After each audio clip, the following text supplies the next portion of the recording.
ประเทศละเขาจะมีสุงาลุนาได้เรื่องมีกำมังลูจูมูสีประเทศมีป่าจูพลังอาประเทศนู้มามูสีตัวเกี่ยวจูละจู่ๆประเทศนู้เกี่ยกับสุงาสุลสุงาประเทศนู้ลงเงินละปากไก่ปีนั่นทีฮะจู่ๆอย่างเราไม่หนังว่าลายมูน่ะลายจู่ๆอีสุงละงาประเทศนู้นเดี๋ยวปากไก่น้องน่าสะสะนายมั้งน่าดำน้ำGabriel wanti dong te Gabriel jumi sunga lur kisu ken Gabriel poi thila ya gati chu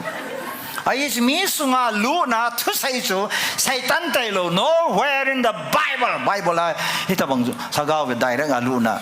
mi kama thu sai lo them ga yo sen da se da lot pa khani tin se a thu za pa pathina ko na za chu information a pe be iso ko prophet kiti chu tu na ke ho yong prophet ka usi pinem tile bible la kisunsa kiseisa pathin thu su ka powa no ka sei pi chu na za wa na ta sananin ko ki khele su pathin long thai zo masanglaya thim ga ho hi pathinin aman cha ding teng le thil chom chi aman cha hi ipiti man cha am mosi bang chu pathin akimu sa dinga chu ham hing bo la me ko nga akimu sai na ita banga chu masangla thim ga ho chu akimu sa kichi ta a ho pi chu mosi atia hoyo pa ka eti chulana ho chu ki ho lima chu kichi chu jong le na din namun chu mun thinga hin na kyang chu sul han ta angai hi chu kichi chak oging ta a hin tu la ya ni hoinun da no thil su pa khu ibat na hele jing lo a thilum dan chu ka ti he agin lo ni ke ka chu ke pule le ke dom le he chu ka te bible pa ke tu lo dan chu te ka na masangla thim ga ho chu vet sa na Isaiah thim ga pa Jeremiah thim ga Jonah thim ga chu le thim ga dang ho chu dim ge cha ching thana na wa ta thu se hi tu a ai ho din mo na thil su khu hela ba thu ke se chu te chu pathin thu to ki pum tu lo Pentecost nya thil su chu ho ba pathin la ga ve mi man cha tin mi hi ching chi a chi na ki be a thil het thim khen na aneya thagau thil pi chum aman cha the hi chu tu lai thil su pa chu thagau thiang lu ipi thagau thingam akimin bo na chu chum ya ti ve na lu teng le ko he ji ta la mi sunga lu chu pathin lu lo hi thagau lu lo hi thim ga ho ko ma thu se ya ong chu Bible pom piai koi ma cha pathin in mi sunga lu nan thu phu nge ti Bible am lo ai a sei pi tho ki chi ta sei pi tho ai na mi sunga lu chu thilai lo le ko hi ta de Korin thot ni na bung ni chang som na ni Satan jing jong chu van til mel a put ji a hi ati ama hon wana awa the mu do siu pakai van til hi sa thim ga ho ko ma Bible la chun ketip na luya chun thim ga ho ko ma pakai pathinin apoi mo dung ju ya akimu sa ji akau ji akimu sa teng jong le mi pi la a akimu sa lo hi aji chu mi pi te chunga go na thu shading hi ta te pi shading hi ta ta hitia chu ketip na lui hwa hi anom ji iti tabanga chu ahung ding phan ho jong chu dei si chunga ahung ding phan ho jong Bible sunga hi thim gao thil mu ai pakai pathinin thim gao ko ma chile ka hong kit ding he chini le hong kit ning ka te ti a sei kham lo ai le atwa hi ahong kit ding pha to alam kalanga so pyo thil din mun chu pa ho ahong ding pha hong kit ding he ati chu ita bang ho chui ba na he le thim gao chu la din mona chu ding banga a hi wanga hotel Bible to akipum kal dele aba na chun ta cho hong ki ha gi na pen le biam hungowe he chu abula pa da che chen hungowe a hi poi na ti wa hungowe lang chi chung no da ti khatin ati chu na hi chu chun pi ba sam he chu khu azowa in seyo Genesis apa na in seyo Satan Lucifer strategy ta kilo hi chu Satanin ama strategy chu azowa seyo Ilai chunga chun ke chom than lang na van til te na dom nan te ivi ko mayong chu online lunga thega ku na ne thia hoi chu na ne thelom ta ga do chai na sa do chu nen ne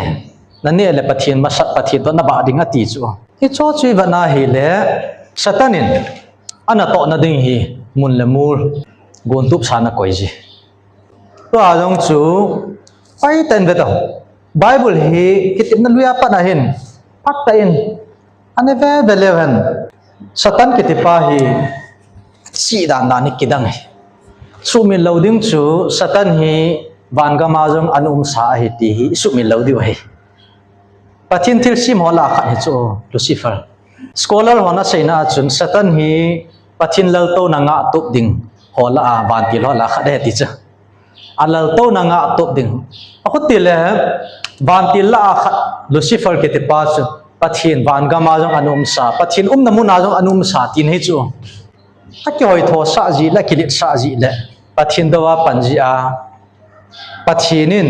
amiel ma asima ama hi anung zui le ama ta san anung kai zo si hi pha khat ting le damun mai do la len lu na di iti kisim pha dong la satan hi pathin ang sunga ngai dam chang lo ding ti ki he satan jong chu van gam kit ding chu anu ding dan chu anga lal ding ai ba chang thai ta lo hi aji chu satan chu ngai dam chang ta lo chu eng si ji le mi him te hi ban ga ma yum diu hi anu lo ji a chu a eng si ji na a thang si ja mi him te ei pui lam bai jing chu ban ga ma sa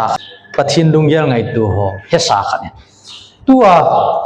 mi him te khula ya i chen diu chu iti thang si da ding a thang si ji a i chen gi ai mi him te chu nga hi na a to he chu ana to dan pa chu khunung teng le thim gau le mi ta ta kaminai ta bang bang ta ta tio chung ding a he ti kichi thei bi na ti hi ai che kala jong hi ai pa wa kichi adang pi om dam alagau thieng lo thila lu na thila to ke ho ho yong ka long dong hoya hum ni hoya ko ni na mini pi ham tu chan ga thila min jong hello chu pa sa yong panda la ka ti chu pakai sun thila no do vin tia interview ka bolun ti lo ya interview kati hiyong no ko buru leng pa ka he ti yong le ko buru leng pa ki sa yong ngol dan so bible la ko buru leng pa yong le thing bu leng pa yong lo bible la he satan ki ti leng pa ti lo so bible pathin mel ma pa satan yong hallelujah tai hala hoya nam ha alagang ma chen pi sem che khai kham zong solal zong setting le ne lal zong ke ho la sa hi ke ho sol sai ko ti hem o di ita banga hi bible pathin thu dong ju ya hin kitip na luya chun Israel cha ten Jerusalem mun bawa ki thoina ne bolwin hi cha chun levi thim pu hon mi chon si ho chu gente sana so pi vin pathin ko ma angai dam chan na da thum pi di ama wa taw na ki ti hi hoi lai mun hi jong le ketip na tha langa pa na hoi lai mun hi jong ki taw the ai kanum le ka chi pe na jong ka taw the kanum le ka din na jong ka taw the kanum le ka thai pe na jong ka taw the paka yesu le samarian no mai nu ki holim na aku na chu jerusalem mun jing si helo pathin chu ho ten lagaw le to ta ho mun jo sia ho the mun jo sia taw the ai aku lai mun na ki taw lo wa he le ta bang khat hung ging ji jang ko kilit sa na ki hoi tho sa na ki chapo sa na kha su mun khat se taw na ding hi abi hi hilai mun mo ti hi bible la hin anamangu wen ti nai lo ai ya chu tu a jong ta san cha ten ikiloi khom naw he amun namuna hau na hi i taw i ho khom ai ama wang chun bible la chini va na le taw ne in chu ilung thim ki sei na pa hin na lai chu mun jo sia jong taw the kanum le ka du ma ka taw the kanum le ka chi le ka wale na ka ta kanum le ka mi ha ka taw the chu ka chi kalam zot pe na jan pakai tu ni ka chi le ka wale na nei din pin nei lhon pin pathin do ki holim na hi chu la ki taw chu chong chu taw na hi chu khulai mun mama ki taw la wa hilai mun mama ki taw la wa le thei lo ti ho chi lo di khulai mun bo se khu taw na khulai mun bo se khu ki khom na khulai mun bo se khu a ki taw la wa la pathin asan lo kulai mu na taw lo ko go na chang ding chan gei ta bang ngang ko ki na ti le ki sei mer si be se entin kulai mu na ga taw lo ko a taw na ki san pi lo ta bang chu hi lo he aka la pathinin ko ki te bo se hi anam thana anei ki na adang hi pumpeya paida na i sei ki nyong chu i chang chu pathin thu to ki pum tu ki lo ai Pathianin vanui hibanga ka ngai lu na ati hi tu chana ki khial lo he ngai lu naw ki banga hi ki khial nai lo he inam pi diu wahi inam piu ki tundo ki na dinga hi na sata atam lo wa taw na ki manga hi tu ni chan ge ya hi hau bung izan ham khan hi tang lo hi la ni ha si hi ta banga na ho sei banga chu taw na mei ki ti zinga hi ya chu GMFDI mun se si a hi nam pi dinga taw na ki man na mun hi pu in chule pathi nen adon bu na mun hi pu in hau bung tam pi le hau in tam pi a jong hin nam pi dinga tu ni chan ge ya kachol tai kanang tai team lo wa mun tina hi midang church member hon jong panala su ke hi nulamin hi chlai mun se na tia hi le di lo dinga hi mun chom hau bung chum ma thagau mi ta pathin ta ki connect ta ho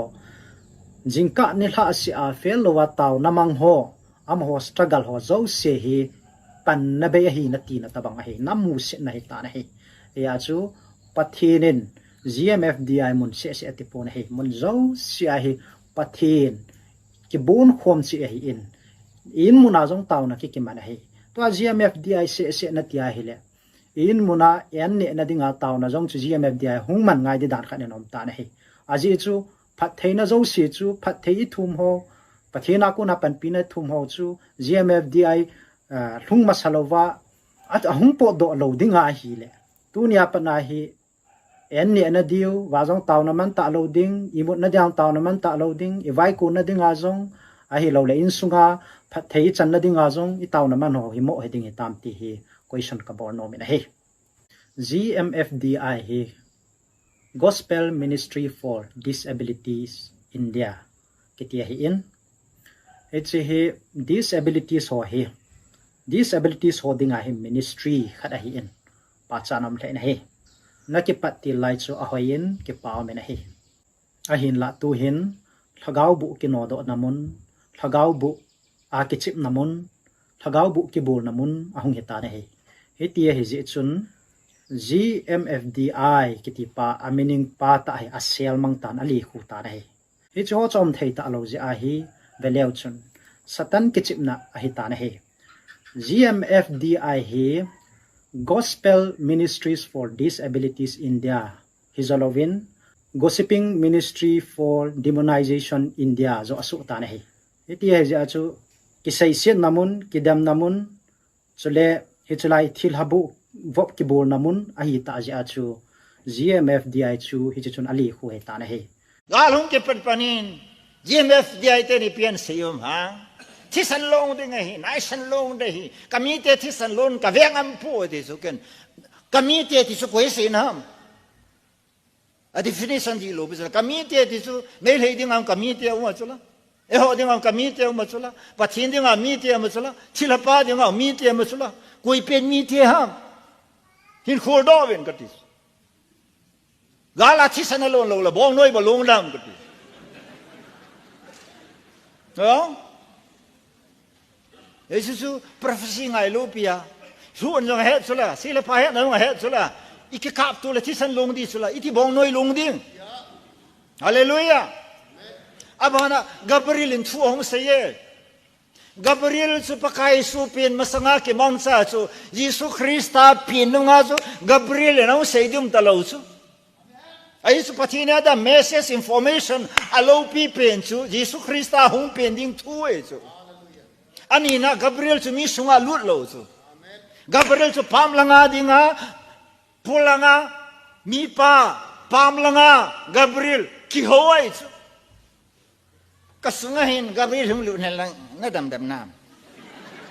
ita no ha mi hon sola la gol tai ti disla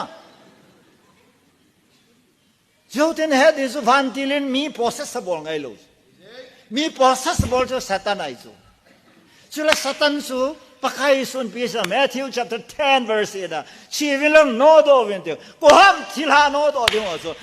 right stand with God pathina ding ho pakaya pans ho Yesu Christa foundation ani ho chu Yesu a cheng ho chu ti tau te ama ho chu alung sit atum lung sit chu mama cha ngai lu chum ti chu bible la um lo he anam than chu Israel te hi in ibola Israel te chu nam thana koi hamit ti le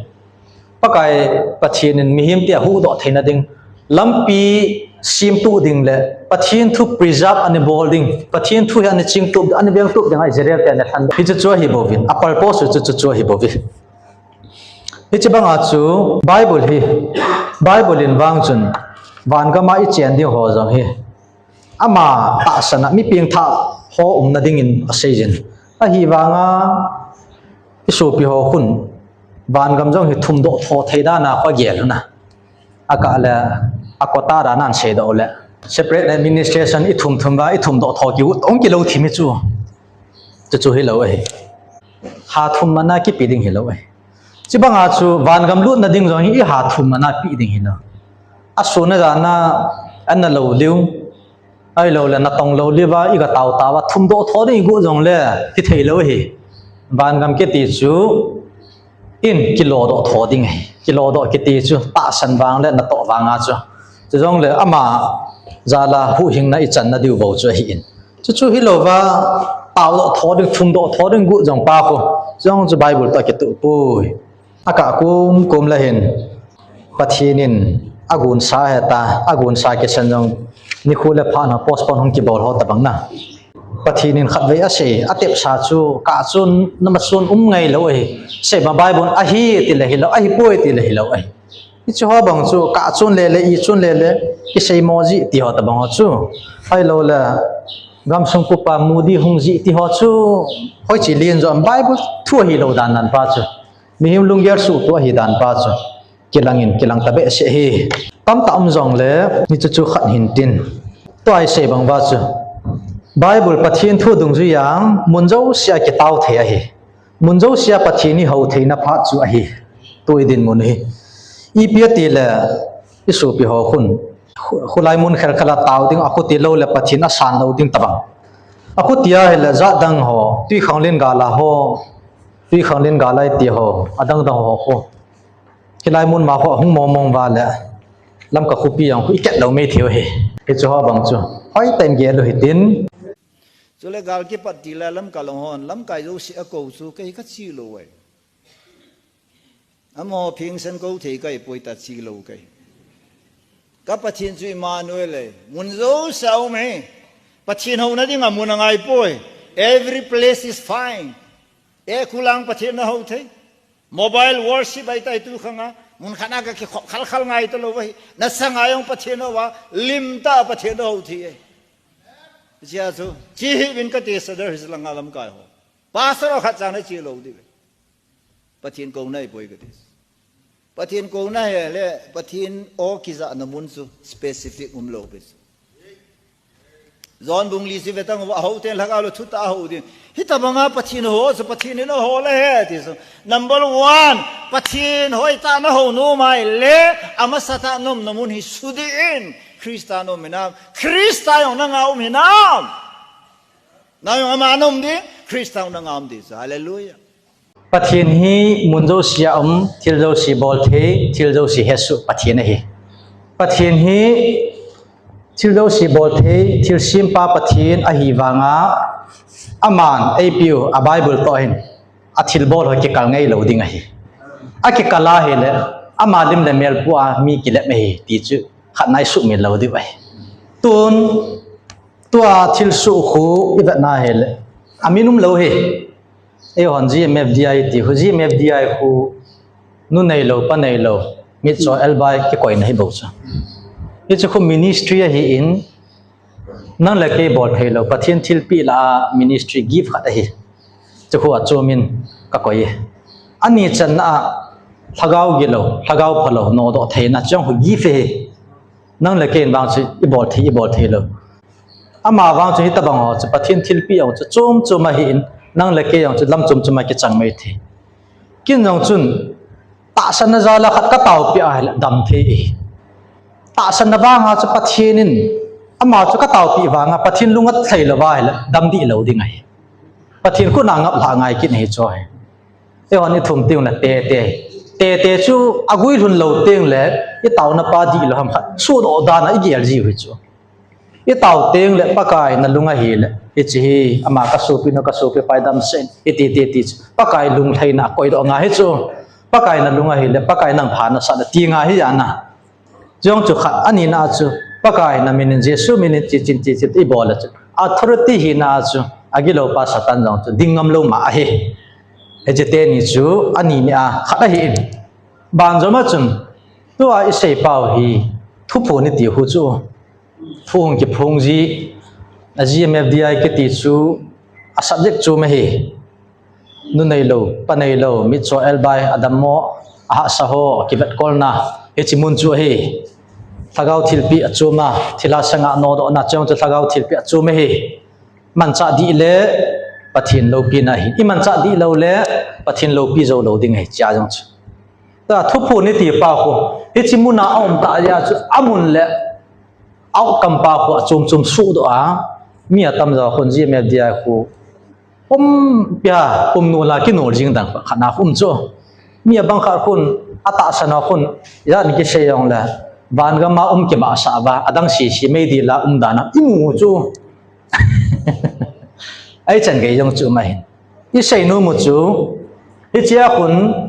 out kama jong pathian chu he ti ti nei khane pathian thil bol theina chakal wale pon na sei ve ti ho se ta prevent punan se banga chu a se yo siu chu a phana ai adi nai adi monga hi ale i bola akikal hum them azo ai se ho chu na i bola hum them akikalom ta ya chu pathian thu mama pansa a hal thu ding ta san cha te hi puimang ding puilam bai ni igu noi chu chu khana sumil po hutin ani na chun thupun ai lawal pathian hat na songa taw na pa ko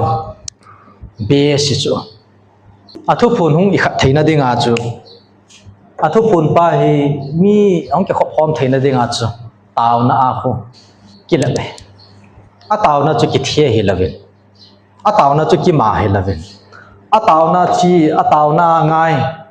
mo khun athupun to khon ami thaw hi chu ye theina di wa chu gospel le khabu chun changla pheng chu ahel si an le apum pian ne ne ti chula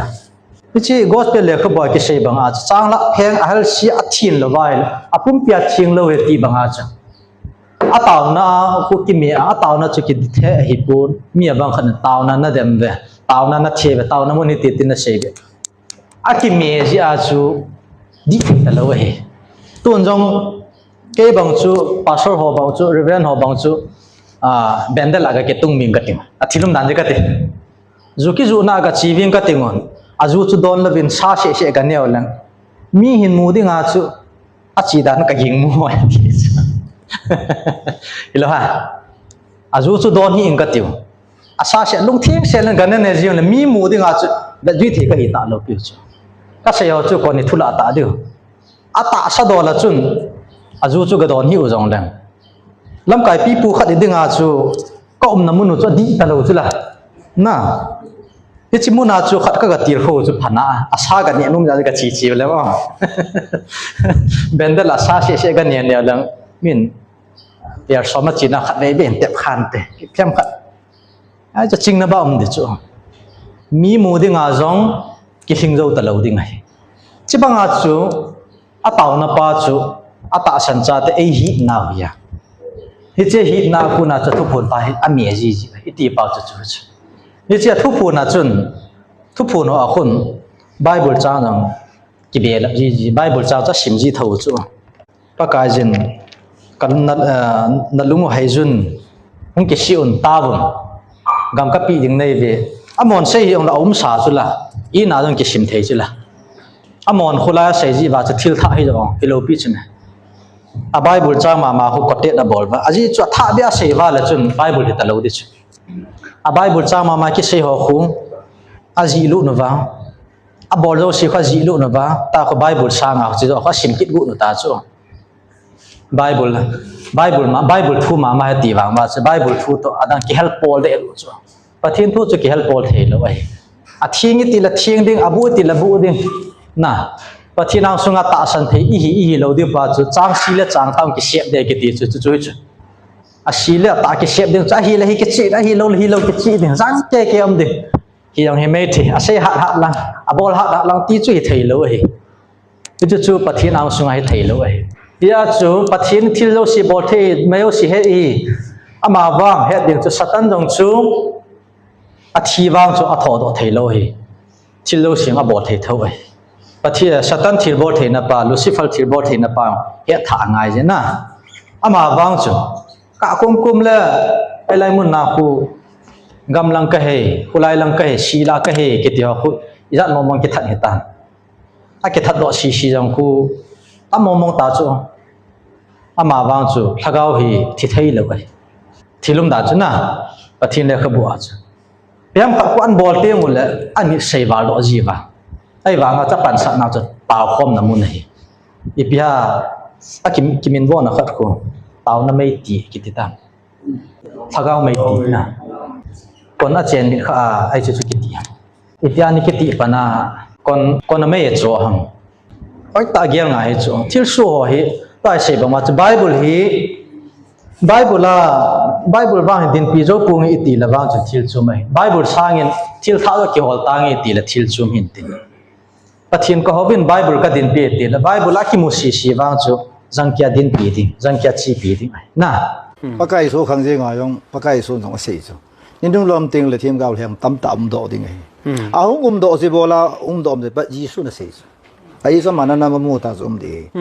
ke ma ta su ka hi yong an tin alai de ti so na so pakai na sei chu sam som thum la thum chang ko na ho ka sei ai tan hi tia zum dan de ti so pathin se ho wang su dan so pathin se so confirm so final so full stop ding so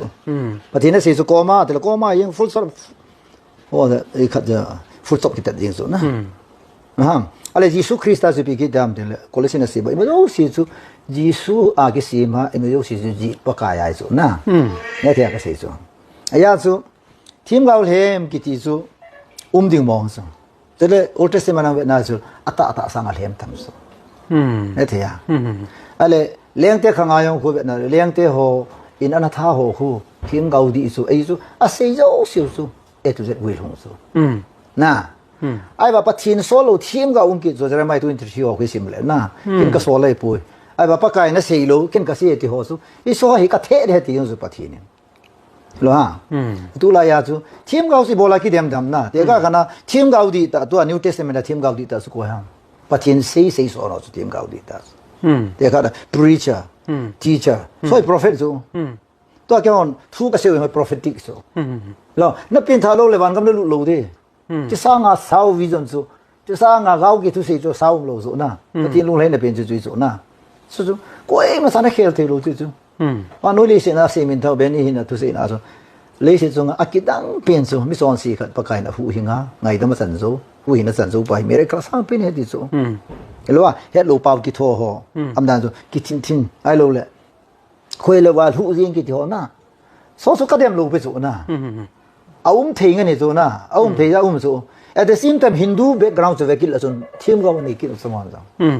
America là đúng là election là đúng là team cao should say thì vào mà con ama cái lô de tiêu số na. Ale Joe Biden ông số Christian prophet cái này nó say na số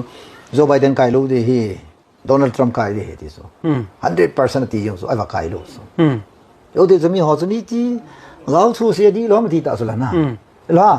ala pathina sei thelu be se mazo sei thelu se pathin. So la Bible hi Revelation sorry Old Testament ma Revelation chan gya hai pathini ang lung ding zo abon sa kya sei chai ta so. Hu hin thu tel thim gaw lin zo sim pa kai su Krista ahong to ding atho ding athi de tho kil abon sa kya sei chai ta so. Rap sar ge ya sei chai ta so. Ipi waram ga ti so Bible ai awanum ta lo so na. thu phun ke ti chu hawina ke khot ba obung secretary pan thu phun ta bang na ai la wala chi ding e ti ta banga ko entertain a su ro he lo chu to hin hela chen ga lam ta he chi hung ding e ta thil su ding ho report hung pg na secretary report na ho ka kum la ka yel ji chu aka la na men me te hung ke tol tai aka hela hung ding he aka la su lo aka la ega lu jong he om lo ta bangan sei ji na tho lam ka khu pi sung tuya koi ma thita lo ding ang ke sei chai hat ta niong thing nai la ba a thang thing nai la ba su jing le si chung ai ya cha tho chu nang le ke kham the hi lo hi nunga go lango ki dai be si ja ki ngai be si ji ba chung cho la su da ta na ti da ba chu su sei to sei da nang sei ma na chu su da nang sei ma na su di hi lo chu su na ngai nga su thum na ngai nya thum di bu chu che ba nga chu thu phun ke tiang chu thu phun mong hay nà chứ thiêu su hồ hung tiếng hồ hay chỉ tai hay tiếng hay khát tiếng hay tí suy à ai vào cho bắt thiên thu cho hi phun bắt thiên thu ban sa dòng đấy bắt thiên thu hal hu đi gu dòng đấy bắt thiên thu Bible kalvala ông trả về vang chu ai hòn dòng chỉ theo ngay gì Bible thu cái min pha na Bible thu cái say nó ho vang bắt thiên thu hin nai na tuân dòng non Christian khát dòng chun bắt thiên thu an sima Bible cho an sima là bắt thiên thu hi thâu chu ta san thâu chu ama vang chun ta san mấy mấy gì ban gam cái su cha ding a hi pu thila hon dòng Beelzebul cái ti ho dòng chun thagau bu ho dòng chun bắt thiên ta san chu la bắt thiên chapa ai ti cha het a ki chao chu ai vang chu ban gam lut di hi lo piu chu ta san mấy mấy lut ding hi lo ai ti ho ji a chu tàu na chu cái bản sa hay lang hi cái bè lama tàu na sa nga thu pun rồi cái ho sa ta chu la thu pun pa zom thei na ding ami zom thei na ding tun igam sung hi galum lo hian lang relief center lo hi amona hung tam lo hele ke chima sang si sia chu chiro hi thei lo chu atam zo building thei lo relief center la gala tur ji am ho su na ding thei lo ho atir kho ding ta lo na be na nu thei ta lo ha ke khun khoma ta kho man la tui chum el chum da na he he ya ke chu hi lo ding a hi tu la ya America ta tai pi ta tam ke te ka nan se abang la e chi chung ide ta he chi he chi lim pu hang ke te pa chu a ki tu na kan jong le a kon se ma chui chu ga la ki til kho nai man thiang la thil pha a la ding ai ama wang chun le si chunga chu asu do si chu Bible ta ke tu cha ne ta pin point nom lo wa he le a ke tu poi ta la ding jong a hi pu e gau thu ki se ho hi Bible thu ki se ho hi agui lung jong aban ban hu min tin le si khang ke chei chena gui lung su ke ding a ke sun lo ho jong ban ga mi lun te hi be na lai ding e chu chu hi in tu la ya thim gao ai lo la thim pu ki ti ho hi thim gao ki ti hi Bible asai dong ju ya chu thim gao thil pi pa hi ta lo hi ama wang chun Krista tha chana I to he twai tha chana I to na ba chu thil pi chum hi in ana to cha chum hi aki min vo na hi ai ho ku ki te ho pau hi tha sam ji ti du ham thim pu ti la tu la kin thim pu ti ho jang hi aki man cha dan za chum hi chu ma sang la kin thim pu ho chun thim gao ho chun thim pu ho chun gan ti sana su wa tu la thim pu gan ti san ka su lo piu chu thim pu ki ti wa nga chu na to dan pa au kam pa cha chum ti chu sumil pu te na ta ba nga chu thim gao na to pa hi kitip na tha ta lo hi paka kitip na tha langa chi thim gao na to hian lang ipi hi jong le gao to phone hi jong na bon cha hi ta lo hi ta lo ja cha to chung thil su a hi pathinin ai cho sei chu gam yin na koi ve ti pa chu hi lo hi pathin a sei pa chu ke pel thei lo ding ai ama wang ke bang khat chu ka su pi pa khat chu boy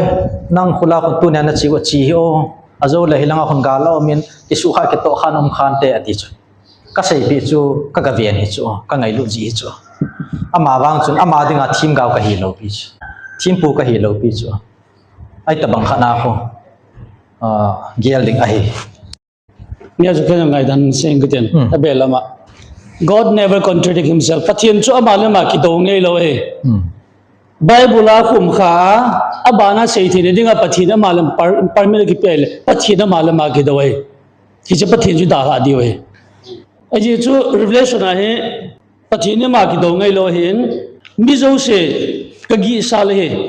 na hichi lekha ba thu ki sun zo se apana mi yo se hi ken warning ka pe de ko hi jong le hichi lekha bu a thu hi alla do oma abela oma hele kinale khabo amin khil do ding ai ti pathinin kum sang le zanga valu na mi somli valu na kum tam ta lu na hagawa an sut sa musom bu Bible achai na keya edi som kul nga vela padmusti kola zon koma an sut sa hichitu i ko mchan ai be ta lo ding ka khum khai ta ati zo nga aman sale rang kugite sale rang ne gote dinga achoma sele God contradict himself amal ma ki doi Bible vemin pathina malama ki do ngai poi chia chu ตัวสิไลมุนากิเซอคนพิเศษเดลไบเบิลเฮคุกี้เตรียมเราเห็นตัวคุกี้เตรียมกิเซเห็นไบเบิลนั้นหลุมตลอดเดทีเฮช่วยหลังลำเสียมถวยไอ้เจ้าเฮส่งเลยคุกี้เตรียมประเทศนุ่งใจสะใจตุยตนาเตตุยว่ามีเตอภิหิดยังไงปัจจัยนั้นว่าคุกี้เตชมาเปลี่ยนเรายังไงตายนะที่เลสิหางสันตาเสด็จฮิตยาจำมันมาละปีดึงไงเลยไชน่าเตปีดึงญี่ปุ่นเตปีดึงเนโกรเตปีดึงสาลีหลังกำตินาปีดึงไงเลยจนไบเบิลจะมีหนึ่งพิวมาไบเบิลนั้นอีจากไอ้อะไรไงตันอวัตขัดจำตลอดเลยนะฮิตยาจูปัจจัยนั้นปาร์มิดอามาเลมาคิเปกีน่าเฮเลยอามาเลมาจูคิคอนทรดิกต์จูปัจจัยคิคอนทรดิกต์ไงเลยฮิตยาบังจูเฮดเดียวกันโนมิเน่ปัจจัยจูมาเลมาคิคอนทรดิกต์ไงเลยอาคุมข้าซาต้น example กันเป็นปัจจัยนั้นมีเฮมีเซเลเพนนัทเทีย conscience นะ yes or no เอโมคุณนะก็ฮิจาจูนั่นอบนั้นเปลี่ยนท่าฉันนั่นอบนั้นเปลี่ยนท่าสารุเทียว่า by force ปัจจัยนี้มันเลยปัจจัยนั้นจูก็ตอนนี้แล้วก็ตอนเราดิ้งกังอาลูปัจจัยนั้นได้เรื่องไอ้บอลเทเลยไอ้จีจูแบบนี้แหละ free will ไอ้เป้ฮีอามัน avoidable exploitable เทเลยไอ้สุเชตปีเทเลยปัจจัยนั้น free will ไอ้เป้จูนำถ้วยบอลให้เลย God is not rightอามัน right ไอ้เป้ป้าจู independent ไอ้เป้ป้าจูอามันสุขีเลยที่ช่วยเราเองเจ้าจะปัจจัยนั้นมีเหตุผลสิ free will เดินหันดาเป้ป้าฮีอามัน interrupt บอลเราเอง God never contradict ปัจจัยนั้นมาเลยมาคิดเอาไงเราเองเจ้าจูอาคุมข้าซากาลโดนเดียนลังอีพีเดียนลังอิมเมจเอาสิตัวปนา second coming เลท้ายเลวันท่าตะกะอาฮีอามันอโบนาคุมฮิตาง่ายตลอดเองเลท้ายเลวันท่าองค์กิจใจเตียงเลยอาท้ายเปียวเลวาหินตินเลท้ายเลวันท่าจันดีจะคุมใครตายาจูอาดังตลอดดิ่งที่จูทุกคนจงจางนะที่จูทำขัดเอกะเสเบเฮกิปะ